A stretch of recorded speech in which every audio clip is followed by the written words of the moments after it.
Halo semuanya, hari ini kami akan menjelaskan hasil analisis pandangan pengarang dalam novel.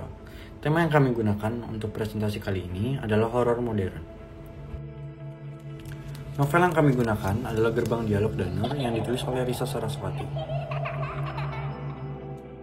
Buku yang akan kita gunakan berjudul Gerbang Dialog Danur, karya Risa Saraswati. Buku ini terbitkan oleh Bukune pada tahun 2015.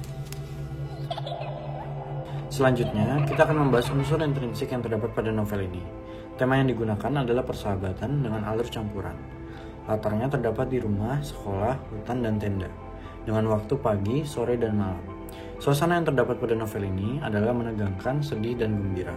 Sudut pandang yang digunakan oleh novel ini adalah orang pertama tokoh utama, yang dapat dibuktikan oleh penggunaan kata aku.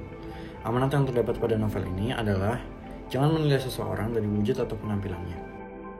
Untuk tokoh dan penokohannya terdapat Risa sebagai protagonis, sifatnya itu seru dan lucu.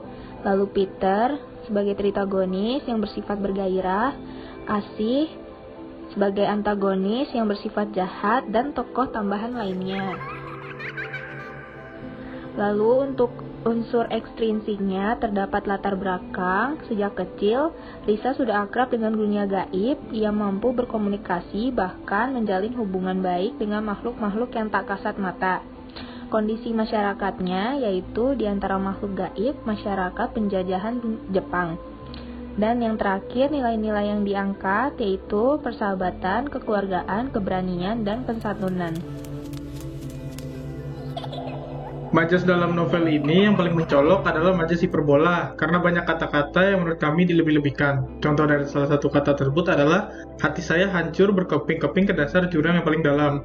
Beberapa ungkapan yang ditemukan dalam novel ini adalah, pertama, kegelapan abadi yang bisa diartikan sebagai kematian, anak semata wayang yang bisa diartikan sebagai anak tunggal atau harta satu-satunya, acuh tak acuh yang bisa diartikan tidak peduli atau tidak serius, mayat hidup yang bisa diartikan kelihatan tidak sehat atau bermuka pucat.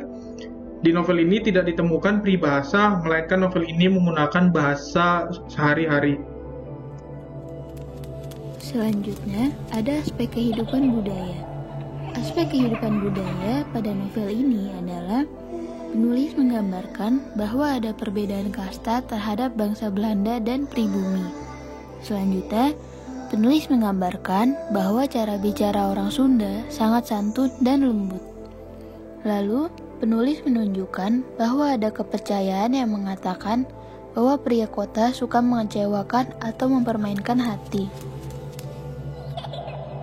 Aspek kehidupan agama dalam novel ini adalah penulis menggambarkan bahwa ada beberapa tokoh yang masih mengingat Tuhannya, bahkan saat setelah mereka sudah tiada. Lalu, penulis menggambarkan bahwa penulis dan beberapa tokoh berdoa dan berharap kepada Tuhannya saat sedang mengalami kesulitan. Selanjutnya, penulis menggambarkan bahwa beberapa tokoh berdoa kepada Tuhannya untuk mengabuli permintaannya dan berharap agar permintaannya terkabul. Aspek kehidupan yang ketiga adalah aspek kehidupan moral. Berikut adalah 3 contoh nilai moral yang dapat kita temukan dalam novel ini. Yang pertama, novel ini dapat mengajarkan pembacanya untuk menghargai keluarga dan orang-orang sekitar selagi masih ada. Yang kedua, pengarang menggambarkan sifat setia kawan sebagai sifat yang mulia dan patut contoh. Yang ketiga, pengarang menunjukkan bahwa kita perlu memperlakukan semua orang secara sama, tidak boleh membedakan berdasarkan ras atau kasta. Aspek yang selanjutnya adalah aspek kehidupan sosial, yaitu pengarang menggambarkan sosok Risa dan sahabat-sahabatnya yang sudah terjalin selama 5 tahun.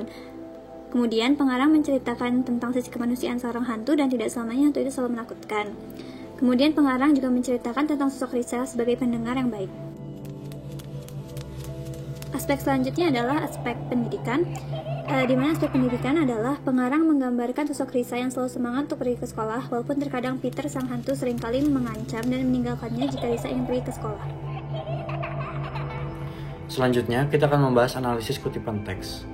Untuk kutipan yang pertama, saya mengambil ini dari bab 1, halaman nomor 6. Di sini kita bisa lihat bahwa pengarang berpendapat bahwa mempunyai sifat setia kawan sangatlah penting.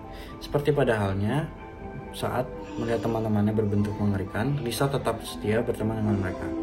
Selanjutnya, untuk kutipan kedua terdapat pada bab 2 halaman 18. Di sini pengarang berpandangan bahwa dukungan dari seorang ibu sangatlah diperlukan dalam kehidupan seorang anak. Seperti halnya perhatian yang diberikan oleh tokoh mama kepada Peter. Dari kutipan teks ketiga, kita dapat menyimpulkan bahwa pengarang berpendapat bahwa sifat berani merupakan sifat yang terpuji. Ini ditunjukkan ketika Risa tidak merasa takut, melainkan senang dapat berteman dengan hantu. Selanjutnya adalah kutipan teks keempat. Dari kutipan teks ini, kita dapat menyimpulkan bahwa pengarang berpendapat bahwa kita harus dapat bersikap dewasa. Contohnya adalah seperti William, di mana dia selalu berpikir sebelum berbicara. Untuk teks kelima, diambil dari halaman 61, pada bagian di mana Risa mensyukuri kemampuan yang dimilikinya. Pengarang berpandangan bahwa bersyukur dan melihat dari sisi positif adalah hal yang baik untuk dilakukan, terutama untuk kelebihan. Di sini, Risa mengambil sisi positif dari kemampuan yang dimilikinya, karena menurutnya kemampuan tersebut membuatnya merasa tidak kesepian. Lalu, untuk teks ke-6, diambil dari halaman 65, pada bagian di mana Annabelle mengirimkan sebuah surat kepada adiknya Johnson. Pengarang berpandangan bahwa peduli merupakan sifat yang mulia dalam kekeluargaan, seperti saat Annabelle menitipkan kalung dari ibunya kepada adiknya Johnson untuk dijual jika ia membutuhkan uang.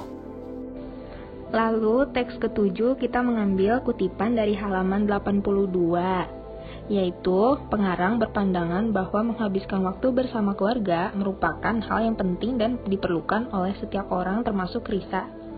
Yang terakhir, untuk teks ke-8 kita mengambil kutipan dari halaman 98.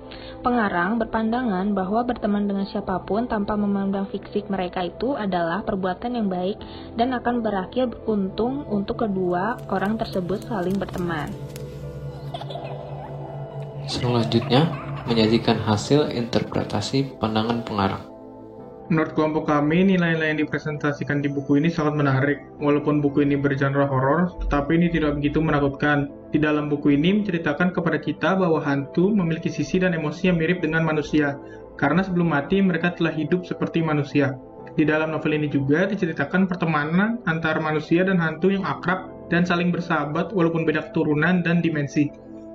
Maka dari itu, kelompok kami setuju dengan nilai yang ada di dalam buku ini.